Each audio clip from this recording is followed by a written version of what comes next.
may be able to help millions of Americans who suffer from Parkinson's disease.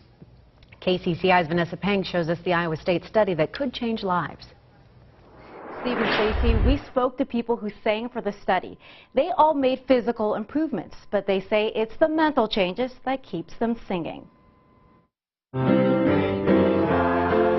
At first, it was all part of a study. Months later, these people suffering from Parkinson's disease still meet for an hour of You Are My Sunshine. I tell people that I'm statistically improved. Mark Bladel was one of 30 people last summer who met for an hour each week for 8 weeks.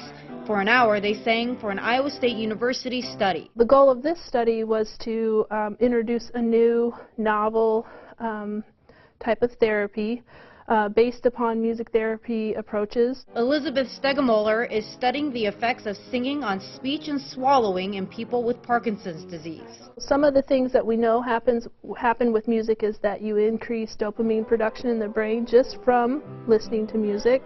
It also helps coordinate muscle activity. She says after tests, she's seen a huge difference in her singing patients. What we found is significant positive changes for the voice and how loud people were able to speak, how long they were able to hold out their breath support. Elizabeth Wright, like many of the other participants we spoke to, tells us while she may have made improvements, the biggest benefit of the singing group for her is the new friends she's made. That's why they still meet even though the study is over. Other people don't want to hear about Parkinson's all the time, but we talk to each other about our disease. My only sunshine. Parkinson's disease is a progressive disorder of the nervous system. Stegemoller says she hopes to bring the study to more sites across the U.S. Live at the Ames Live Link, Vanessa Peng, KCCI 8 News, Iowa's news leader.